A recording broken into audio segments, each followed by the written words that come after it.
Bab 1. Malam yang mencekam. Damar terbangun di tengah malam, tubuhnya basah oleh keringat dingin meskipun udara di luar dingin menggigit. Tertidur dengan buku kas dan kalkulator yang terbuka di meja, ia terjaga oleh suara detak jam dinding yang semakin keras seiring berjalannya waktu. Sudah seminggu ia merasa tidak tenang, terjebak dalam lingkaran utang yang semakin menjerat. Ia masih teringat dengan jelas saat pertama kali meminjam uang dari rentenir tua yang datang ke tokonya. Pria berwajah kasar dengan senyum licik yang menjanjikan bunga tinggi. Damar, dalam keputusasaan, menerima tawarannya. Kini, hutang itu menghantuinya seperti bayangan yang tak pernah bisa ia lepaskan. Ketegangan itu semakin terasa saat suara angin menggelora di luar rumah. Begitu kencang, seolah ada sesuatu yang melayang di udara, menggerakkan segala benda yang tergeletak. Damar menatap keluar jendela, berharap melihat secercah kedamaian di tengah kegelapan malam. Namun, hanya ada bayang-bayang pohon yang bergerak liar diterpa angin. Ia merasa semakin terisolasi di rumah itu, terperangkap dalam pikirannya sendiri. Angin yang datang tiba-tiba, dengan suara berdesir seakan memanggilnya. Ada sesuatu yang salah malam itu. Pintu depan rumahnya tiba-tiba berderak keras. Seakan ada tangan tak kasat mata yang mengetuknya dengan penuh kegelisahan. Damar kaget. Dadanya berdebar hebat. Ia melangkah mundur. Mata terbelalak. Ketika membuka pintu, tidak ada siapa-siapa. Hanya gelap yang menyelimuti halaman, dengan angin yang semakin menderu. Ia menutup pintu dengan cepat, namun hatinya tetap berdegup kencang. Ada rasa asing yang merayap, sebuah perasaan seolah ada sesuatu yang mengintai, menunggu untuk datang. Apa ini? Hanya perasaan saja, kan? Ia mencoba meyakinkan diri, meski suaranya bergetar. Namun, suara langkah kaki pelan yang tiba-tiba terdengar dari luar rumahnya semakin jelas. Langkah itu berat, seperti seseorang yang berjalan dengan sengaja, menginjak setiap langkah dengan kesadaran penuh. Damar menahan napas. Setiap detik yang berlalu terasa semakin berat, seolah waktu itu sendiri turut menunggu. Ia mengintip melalui jendela, berharap melihat apapun yang bisa menjelaskan apa yang terjadi. Dan di sanalah ia melihatnya. Bayangan putih melintas di depan pintu gerbang rumahnya. Hantu? Atau hanya ilusi? Namun, ada sesuatu yang tidak bisa ia pungkiri. Rasa takut yang melumpuhkan. Damar meraba dadanya yang terengah-engah. Namun ia tak bisa bergerak. Kakinya terasa kaku, seakan akar pohon mengikatnya di tempat. Ketika matanya tertuju pada bayangan yang menghilang di balik pohon besar, ada sesuatu yang berbeda dari biasanya. Mata Damar terbeliak ketika menyadari bahwa bayangan itu datang lebih dekat. Tidak mungkin. Apakah ia benar-benar melihat sesuatu? Tidak, ia berpikir, ini pasti hanya efek kelelahan. Tapi apa yang ia rasakan begitu nyata, seperti sebuah firasat buruk yang datang tak terduga. Suara bisikan perlahan masuk ke dalam telinganya, menggema dalam pikiran yang kacau. Utangmu belum terbayar, Damar. Bisikan itu begitu dalam, seolah berasal dari kedalaman tanah, seperti suara arwah yang telah lama terperangkap di antara dunia. Damar terdiam, matanya berputar seolah mencari jawaban atas apa yang baru saja ia dengar. Ketika ia berbalik, tubuhnya membeku. Di sudut lorong rumah, sosok itu muncul. Sebuah bayangan putih dengan kain robek-robek yang menutupi tubuhnya, berdiri diam tanpa bergerak. Damar ingin berteriak, namun suaranya tertahan di tenggorokan. Bibirnya kering, dan tubuhnya kaku seakan tak bisa digerakkan. Sosok itu melangkah perlahan mendekat. Tidak ada suara selain desiran napas yang terdengar begitu keras di telinga Damar. Sosok itu berhenti tepat di hadapannya. Wajahnya tertutup kain, Hanya ada 2 lubang gelap yang mengintip dari balik kain itu, sepasang mata kosong yang penuh dengan kemarahan yang mendalam. Damar terpaksa menelan ludah, tubuhnya gemetar, merasakan udara malam yang dingin menusuk tulang. "Utangmu belum terbayar, Damar." Suara itu terdengar lebih jelas, namun jauh lebih menakutkan. Ia mengenali suara itu. Itu adalah suara yang ia dengar di malam-malam sebelumnya, saat ia merasa dihantui oleh bayangan yang tidak kasat mata. Kini, suara itu datang langsung dari mulut sosok yang berdiri di hadapannya. Damar tahu, ia tidak bisa menghindar. Hantu ini datang untuk menagih. Tetapi apa yang diinginkan oleh makhluk ini? Apa yang harus ia bayar untuk menenangkan arwah ini? Tanpa sadar, Damar mundur selangkah. Namun sosok itu tetap mengikutinya, melangkah dengan perlahan, namun pasti. Setiap detik yang berlalu terasa semakin lama, dan Damar tahu bahwa ia tak akan bisa melarikan diri. Hantu Cenunuk, itu yang ia dengar dari cerita orang-orang tua di desa, ternyata bukan hanya mitos. Ia datang pada malam-malam yang penuh dengan kesedihan dan penyesalan, siap untuk menagih hutang yang tidak terbayar. "Apa yang kau inginkan?" Damar akhirnya berbisik. Suaranya gemetar. Cenunuk tidak menjawab, hanya melangkah lebih dekat, dan dengan setiap langkahnya, Damar merasakan sebuah ancaman yang semakin dekat, seolah-olah ia tidak akan pernah bisa melarikan diri dari hantu yang menuntut keadilan. Bab 2. Mitos Cenunuk. Damar terbangun di pagi hari, matanya terpejam rapat, tubuhnya merasa kaku dan lelah, seolah-olah ia baru saja bertarung dengan sesuatu yang tak terlihat. Setiap inci tubuhnya terasa nyeri, dan rasa takut yang menggulung dalam dirinya tak kunjung reda.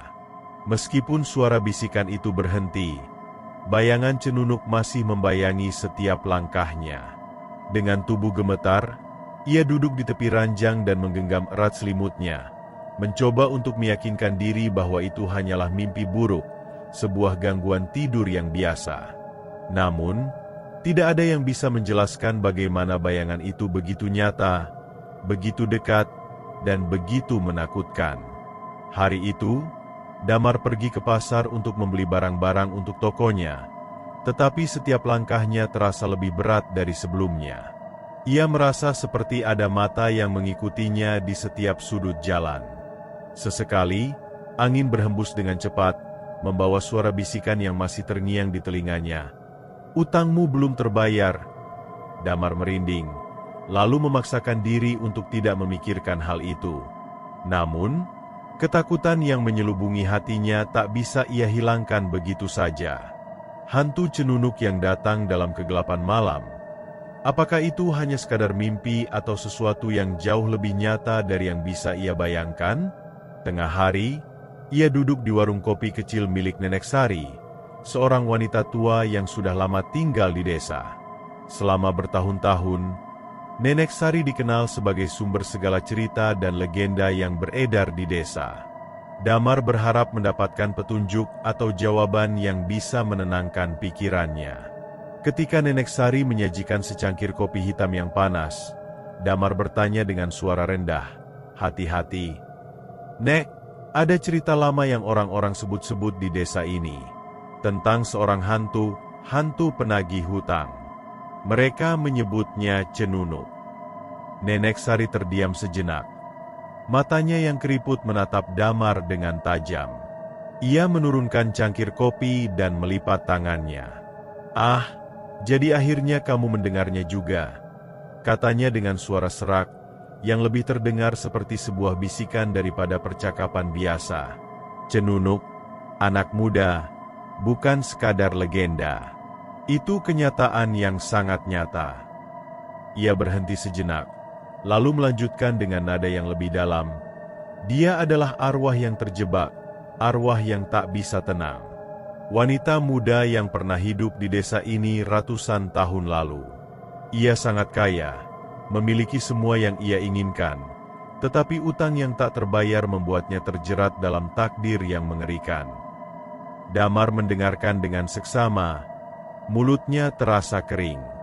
Ia merasa ketegangan merayap lagi, sama seperti yang ia rasakan saat Cenunuk muncul di malam sebelumnya. Nenek Sari melanjutkan ceritanya dengan suara rendah.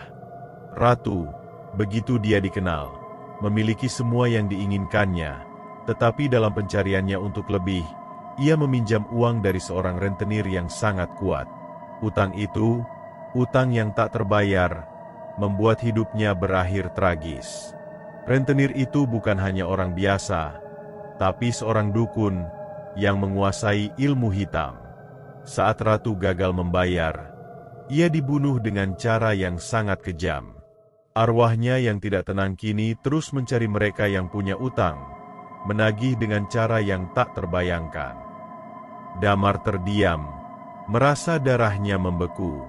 Apakah dia sudah berada di jalur yang sama dengan ratu? Hatinya mulai diliputi rasa takut yang semakin menggelora. Nenek Sari menatapnya dengan tatapan penuh pengertian. Cenunuk datang pada malam hari, hanya pada mereka yang memiliki utang, dan akan terus menagih hingga utangnya dibayar. Tapi ingat, Damar, tidak ada uang atau barang yang bisa membayar utang itu. Yang dia inginkan adalah keadilan, sesuatu yang lebih dari sekadar harta. Mata Nenek Sari menyipit, seolah-olah ia tahu apa yang akan terjadi pada Damar. Damar mencoba menenangkan diri. Ia merasa seperti berada dalam mimpi buruk yang tak berujung. Tapi bagaimana aku bisa membayar utangku? Aku sudah berusaha, kata Damar, suaranya penuh kepanikan. Apakah aku harus menyerahkan nyawaku seperti yang terjadi pada ratu? Nenek Sari menggelengkan kepalanya perlahan. Jangan berpikir begitu, anak muda. Cenunuk tidak hanya menginginkan nyawa. Ia ingin memastikan bahwa mereka yang berutang merasakan kehancuran. Setiap utang yang ditinggalkan akan menggerogoti jiwa mereka, merobek setiap harapan, hingga tidak ada yang tersisa. Damar merasa hatinya hampir berhenti berdetak. Ia berusaha mengingat bagaimana ia bisa keluar dari kegelapan ini. Lalu, apa yang harus aku lakukan, Nek? Bagaimana aku bisa menghentikan semuanya? Tanyanya, hampir berbisik. Nenek Sari menatapnya dengan penuh belas kasihan, dan setelah beberapa saat, ia berkata dengan suara yang hampir tak terdengar. Ada satu cara, tapi itu bukan tanpa risiko, Damar. Kamu harus pergi ke tempat di mana Cenunuk pertama kali muncul. Kamu harus menemui arwahnya, berhadapan langsung dengan hantu itu. Jika kamu bisa menghadapinya dan menyadari betapa dalamnya penyesalanmu, mungkin, hanya mungkin, kamu bisa membebaskan dirimu. Damar terdiam, menyadari bahwa hanya ada satu pilihan yang tersisa untuknya. Meskipun ketakutan menyelimuti hatinya, ia tahu bahwa tidak ada jalan lain. Jika ia ingin hidup, ia harus menghadapi Cenunuk, menebus kesalahannya, dan berhadapan dengan hantu yang tak hanya datang untuk menagih hutang, tetapi juga untuk mengadili seluruh jiwa yang terperangkap dalam utang. Tetapi apakah ia siap? Dengan setiap detik yang berlalu, rasa takut itu semakin menggerogoti dirinya, sementara bayangan Cenunuk yang menakutkan terus mengintainya, seolah-olah ia tidak pernah bisa melarikan diri. Bab 3. Tanda Kehadiran. Malam itu, Damar kembali terjaga, meskipun matanya hampir tidak bisa terpejam. Sejak pertemuan dengan Nenek Sari, pikirannya dipenuhi oleh bayang-bayang Cenunuk yang tak pernah benar-benar hilang. Ia mencoba tidur, tetapi udara malam yang semakin dingin seakan memeluknya dengan erat, memaksanya terjaga.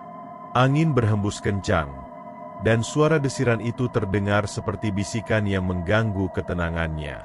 Rasa takut kembali menguasainya, mengguncang setiap tulang dan ototnya.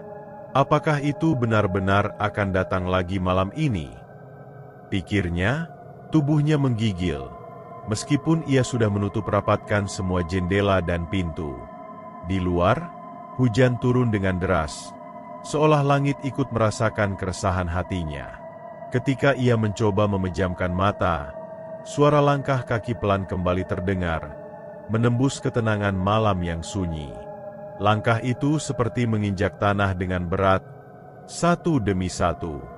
Damar tak bisa mengabaikannya. Langkah-langkah itu semakin jelas, semakin dekat, dan tiba-tiba, di depan pintu rumahnya, terdengar suara ketukan keras yang membuat jantung Damar hampir terlepas dari dadanya. Siapa itu? Suara Damar terbungkam, tenggorokannya tercekat. Perlahan, ia bangkit dari tempat tidur, menyusuri lorong rumah dengan hati berdebar. Setiap langkahnya terasa seperti menghitung detik terakhir dalam hidupnya. Ketika ia membuka pintu, tidak ada siapapun di luar, hanya kegelapan yang mengisi pandangannya.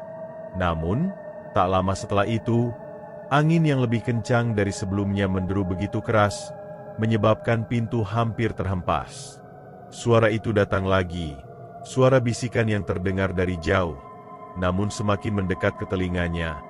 "Utangmu belum terbayar, Damar." Damar menutup pintu dengan panik. Tubuhnya bergetar hebat. Apa ini? Pikirnya, mencoba menenangkan diri.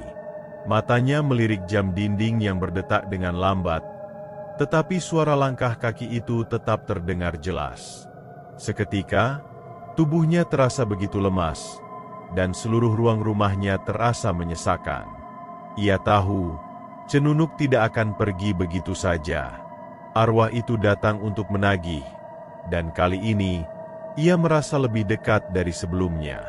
Lalu, tanpa peringatan, sebuah suara berat menggema, menembus ruang gelap. "Damar, hutangmu." Suara itu semakin jelas, semakin menakutkan. Dengan cemas, Damar memalingkan wajahnya dan melihat bayangan putih yang bergerak perlahan di ujung lorong. Sosok itu muncul dengan perlahan, mengambang di udara, tidak menginjak tanah.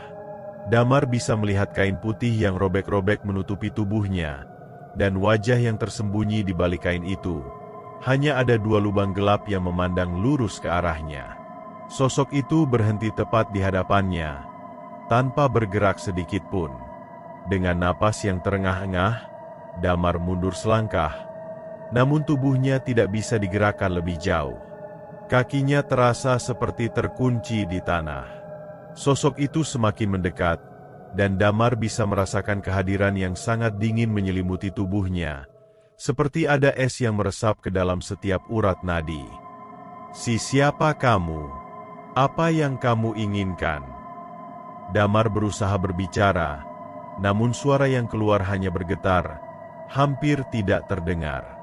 Bayangan itu, Cenunuk, tidak menjawab, hanya diam, seolah menunggu sesuatu. "Utangmu." Bisikan itu kembali terdengar, lebih keras kali ini, membuat dada Damar seolah sesak. Damar berusaha berlari, tetapi kakinya seolah terkunci di tempat. Setiap kali ia mencoba bergerak, tubuhnya terasa semakin berat, seolah ada sesuatu yang menariknya ke dalam kegelapan. Sosok itu mengangkat tangan yang tampak pucat, dan Damar merasakan hawa dingin yang luar biasa menyelusup ke dalam tulangnya. "Jangan lari, Damar. Hutangmu belum terbayar." Suara itu terdengar lebih dalam, lebih mengerikan. Damar merasa seperti berada dalam cengkeraman sesuatu yang lebih besar dari dirinya. Ia terjatuh ke lantai, tubuhnya gemetar hebat. "Apa yang harus aku lakukan? Bagaimana caranya untuk melunasi semuanya?" Damar berteriak, merasa putus asa. Namun, Cenunuk hanya menghadapinya dengan hening. Bayangan itu bergerak lebih dekat lagi, dan ketika ia hampir sampai di atas Damar, ia bisa merasakan hembusan napas yang sangat dingin dari tubuh tak kasat mata itu. "Utangmu harus dibayar dengan keadilan," suara itu berkata, dan Damar merasakan tubuhnya terhuyung ke belakang, seolah terlempar dari tempat ia jatuh. Ia merasa seakan ada tangan yang mengangkatnya, menuntunnya menuju pintu. Hatinya berdebar keras, berpikir apakah ini adalah akhir dari segalanya.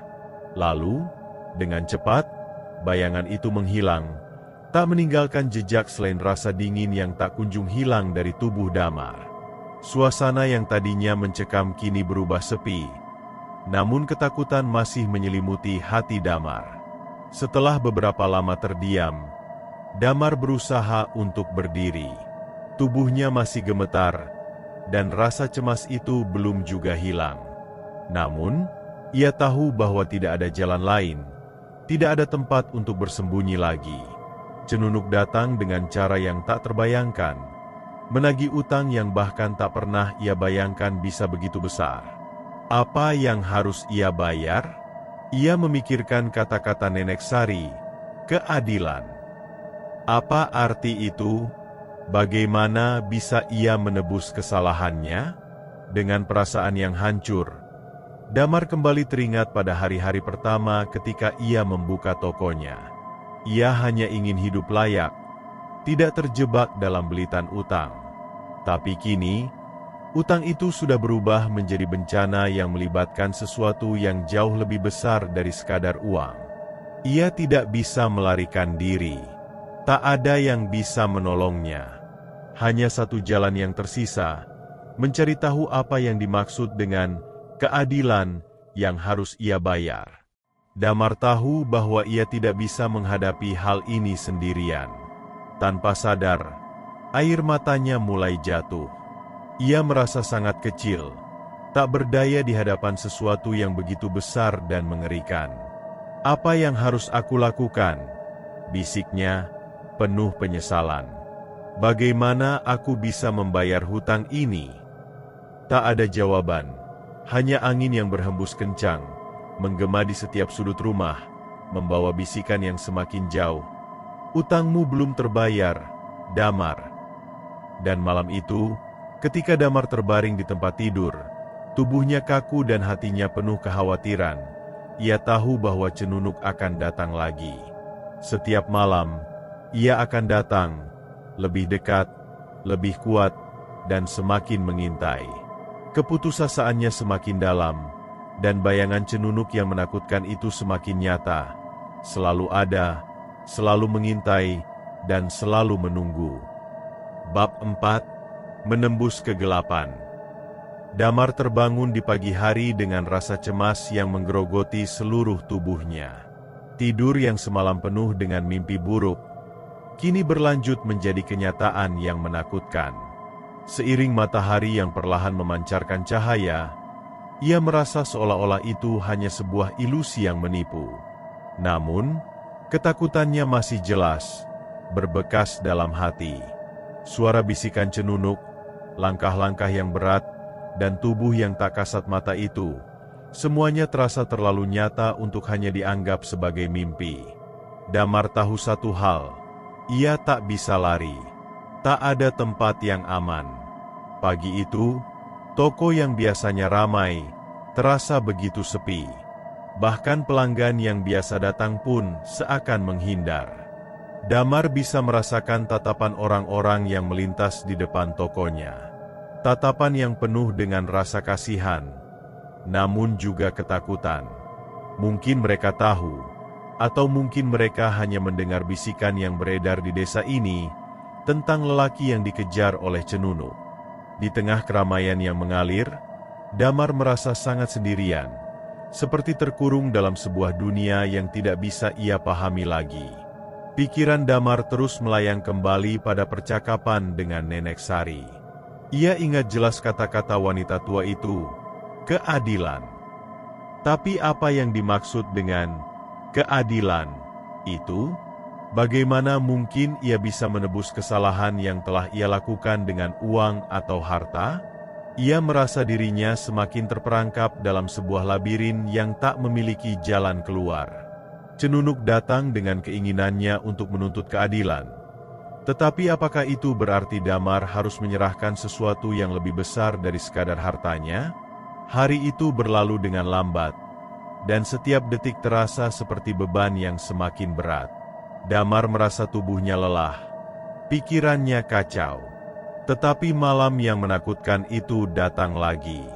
Langit tiba-tiba berubah gelap, mendung menyelimuti desa, seolah-olah alam ikut merasakan kegelapan yang ada dalam hati Damar. Ketika angin bertiup kencang, ia tahu Cenunuk akan datang. Bayangan itu tak akan pernah berhenti sampai utangnya dibayar, dan Damar tahu, semakin lama ia menghindar, semakin besar harga yang harus dibayar. Ketika suara angin berdesir dan pintu rumahnya kembali berderak, Damar merasa tubuhnya kaku. Hatinya berdetak lebih cepat, lebih keras. Seperti deja vu, langkah kaki yang berat itu terdengar mendekat, satu demi satu, semakin jelas, semakin dekat. Lalu, di hadapannya, pintu yang tertutup rapat mendadak terbuka dengan sendirinya. Tak ada yang bisa menghalangi. Di luar sana, dalam kegelapan yang pekat, ia melihat sosok itu, Cenunuk, dengan kain putih robek yang melayang, dan dua mata kosong yang menatap lurus padanya. Sosok itu tak berbicara, hanya ada hening, tetapi hening yang begitu mencekam. Damar bisa merasakan hawa dingin yang luar biasa datang dari arah itu, menyerbu masuk ke dalam tubuhnya, hingga mencapai tulang belulang. Setiap serat tubuhnya bergetar, tetapi tidak ada tempat untuk bersembunyi. Tidak ada lagi ruang untuk lari. Cenunuk datang lagi, dan kali ini, Damar tahu bahwa ia tak bisa menghindar. Ia harus menghadapi kenyataan yang selama ini ia hindari. Utangmu harus dibayar. Suara itu kembali menggema, mengalir melalui lorong gelap, menghantam setiap inci jiwa Damar. Keadilan. Suara itu menambahkan kata yang membuat Damar semakin bingung dan ketakutan. Apa yang dimaksud dengan keadilan ini? Apa yang harus ia lakukan? Ia sudah mencoba melunasi utangnya dengan bekerja keras setiap hari, tetapi tidak ada yang cukup. Tidak ada yang bisa mengembalikan semuanya ke keadaan semula. Cenunuk melangkah lebih dekat, dan setiap langkah itu membuat dunia di sekitar Damar terasa semakin sempit. Bayangan itu seolah mengelilinginya, mengikatnya dengan kekuatan yang tak terlihat. Apa yang kamu inginkan? Damar akhirnya berteriak. Suaranya pecah, memecah keheningan yang tegang. Apa yang harus aku lakukan? Pertanyaan itu keluar dengan penuh keputusasaan. Dan seketika itu, sosok Cenunuk berhenti. Hening. Tidak ada jawaban. Hanya udara yang berat dan kegelapan yang semakin dalam. Dengan napas yang terengah-engah, Damar merasakan sebuah perasaan yang sangat aneh. Rasanya seperti ada sesuatu yang menekan dadanya, menghimpitnya hingga hampir tak bisa bernapas. Mata Cenunuk yang kosong itu menatapnya, seolah-olah menunggu jawaban dari dirinya. Damar menutup mata sejenak, mencoba mencari petunjuk. Ia ingat kembali kata-kata Nenek Sari, bahwa ia harus menghadapi keadilan. Tapi apa itu? Apa bentuk dari keadilan yang diminta oleh arwah yang tak bisa tenang ini? Tiba-tiba, sesuatu yang tak terduga terjadi. Di hadapan Damar, bayangan Cenunuk berubah. Wajah yang tertutup kain putih itu mulai terlihat, perlahan-lahan, sebuah wajah yang penuh dengan luka, dengan ekspresi penderitaan yang tak terucapkan. Damar terkejut. Itu bukan hanya wajah kosong. Itu adalah wajah seorang wanita muda yang pernah hidup di desa ini, dengan mata yang penuh dengan penyesalan dan kebencian yang mendalam. Itu adalah wajah dari Ratu, wanita yang dikatakan menjadi Cenunuk. Akulah yang dulu terlilit utang. Suara itu keluar, lebih jelas sekarang. Aku yang pernah merasakan apa yang kau rasakan, Damar. Utang yang datang dari keserakahan. Aku datang untuk menuntut apa yang hilang, apa yang tak pernah terbayar. Keadilan adalah pembebasan, bukan hanya untukmu, tetapi untukku juga. Damar merasa tenggorokannya tercekat. Ia melihat wajah yang mengenalnya, Dan sekarang ia mengerti, keadilan bukan hanya soal uang. Ini adalah tentang penyesalan, pengampunan, dan menyelesaikan apa yang telah rusak. Apakah itu berarti aku harus membayar harga dengan nyawaku? Damar bertanya dengan suara yang hampir tak terdengar. Tetapi Ratu, atau Cenunuk, hanya menggelengkan kepala perlahan. Tidak, Damar. Kejujuran dan pengakuan adalah harga yang lebih besar daripada sekadar nyawa. Untuk itu, kamu harus menyadari kesalahanmu, menyesalinya dengan sepenuh hati. Mata Damar mulai berlinang. Ia sadar bahwa yang dicari oleh Cenunuk bukanlah darah atau kematian, tetapi sebuah penebusan yang lebih dalam. Jika aku bisa menebus ini, pikirnya, dan tiba-tiba sebuah harapan kecil menyala dalam hatinya. Dengan langkah yang gemetar, Damar merunduk dan berkata dengan suara yang penuh penyesalan, "Aku menyesal. Aku sudah salah. Aku telah mengabaikan banyak hal demi mendapatkan apa yang tidak aku butuhkan. Sekarang aku paham, apa yang harus aku bayar bukan hanya utang uang, tapi utang moral, utang kepada diri sendiri." Bab 5. Pembebasan. Malam itu, setelah kepergian Cenunuk, Damar merasa seolah-olah beban yang menekan dadanya perlahan menghilang. Namun, meskipun angin yang mencekam itu telah reda dan langkah kaki yang berat itu menghilang dalam kegelapan, rasa cemas tetap melingkupi dirinya. Ia terjaga sepanjang malam, duduk termenung di tepi tempat tidur, mencoba meresapi apa yang baru saja terjadi. Wajah Cenunuk, atau Ratu, masih terbayang jelas di matanya. Wajah yang penuh dengan luka dan penderitaan, namun juga wajah yang menawarkan pengampunan, jika hanya Damar bisa menemukan penyesalannya yang sejati. Hari berikutnya, ketika matahari terbit perlahan dari balik pegunungan, Damar merasakan perubahan dalam dirinya. Seperti ada yang telah diperbaiki, meskipun tak sepenuhnya terobati. Ia tahu, meskipun Cenunuk telah pergi, perjalanan batinnya baru saja dimulai. Pembebasan yang ia rasakan bukanlah akhir dari semuanya.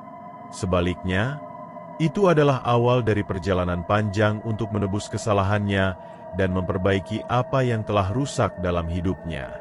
Damar menyusuri jalanan desa dengan langkah yang lebih ringan, meski hati masih terasa penuh dengan penyesalan.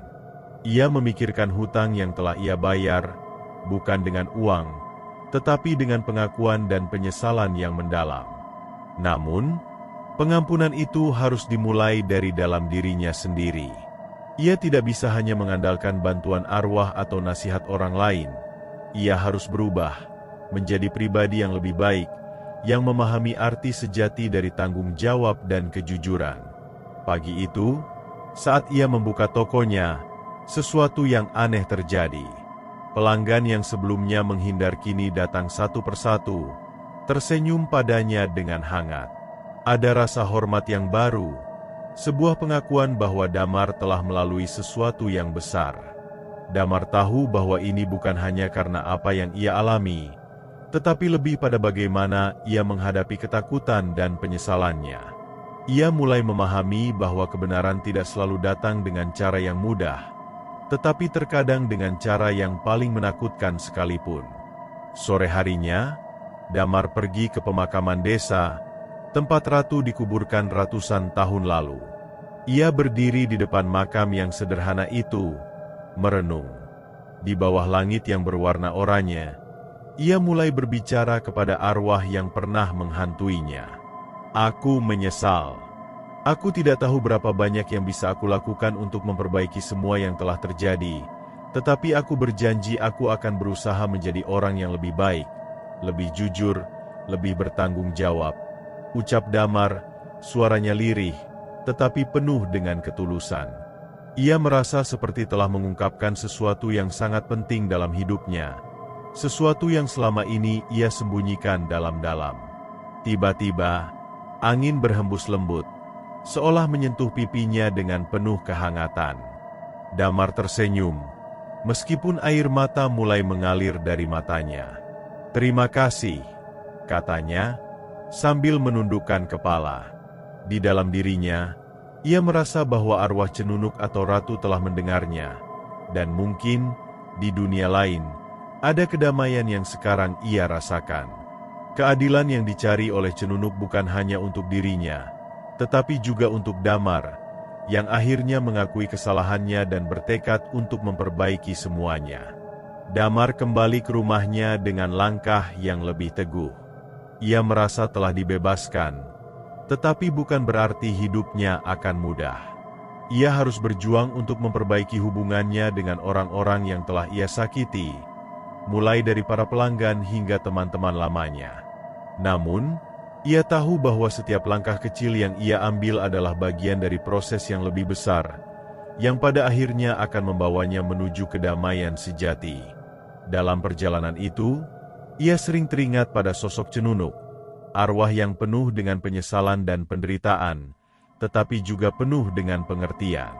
Cenunuk bukan hanya datang untuk menakut-nakuti, tetapi untuk menunjukkan pada Damar bahwa pengampunan dimulai dari dalam diri, dan keadilan yang sebenarnya adalah tentang bagaimana kita menerima dan memperbaiki kesalahan kita, bukan menghindarinya.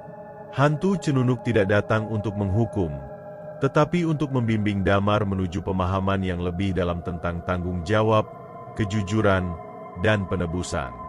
Malam demi malam berlalu, dan meskipun kadang Damar merasa kesepian atau takut, ia merasa ada sesuatu yang lebih kuat dalam dirinya sekarang, rasa tanggung jawab yang lebih besar. Ia tidak lagi merasa terjebak dalam utang atau ketakutan akan masa lalu. Sebaliknya, ia mulai membangun masa depannya dengan cara yang lebih baik, lebih bijaksana, dan lebih penuh kasih. Setiap perbuatan baik yang ia lakukan, setiap usaha untuk memperbaiki hubungan dengan orang lain, semakin mengurangi bayangan Cenunuk yang pernah mengintainya. Damar tahu, meskipun ia tidak bisa menghapus semuanya dalam sekejap, tetapi setiap langkah yang ia ambil, setiap keputusan untuk menjadi lebih baik, adalah cara untuk menebus kesalahannya. Dengan demikian, Cenunuk dan kisahnya akhirnya menjadi bagian dari perjalanan hidupnya, bukan sebagai kutukan, tetapi sebagai pelajaran yang berharga. Pada akhirnya, Damar memahami bahwa kita semua memiliki utang yang lebih besar daripada sekadar yang terlihat di dunia ini. Utang terhadap diri kita sendiri, terhadap pilihan yang kita buat, dan terhadap orang-orang yang kita sakiti. Dan untuk melunasinya, kita tidak selalu membutuhkan uang atau materi. Kadang, yang kita butuhkan adalah penyesalan yang tulus, keberanian untuk berubah, dan kemauan untuk memperbaiki kesalahan kita, tidak peduli seberapa gelap jalan yang harus kita tempuh. Cerita Damar mengajarkan kita bahwa keadilan sejati bukanlah tentang balas dendam atau pembalasan, melainkan tentang pengakuan, penyesalan, dan usaha untuk memperbaiki kesalahan. Terkadang, kita harus menghadapi kegelapan dalam diri kita sendiri untuk menemukan cahaya, dan hanya dengan cara itu kita bisa membebaskan diri kita dari belenggu masa lalu. Dan itulah yang akhirnya membuat Damar merasa bebas. Bebas dari utangnya yang paling besar, bebas dari ketakutannya, dan bebas untuk mulai hidup dengan hati yang lebih bersih.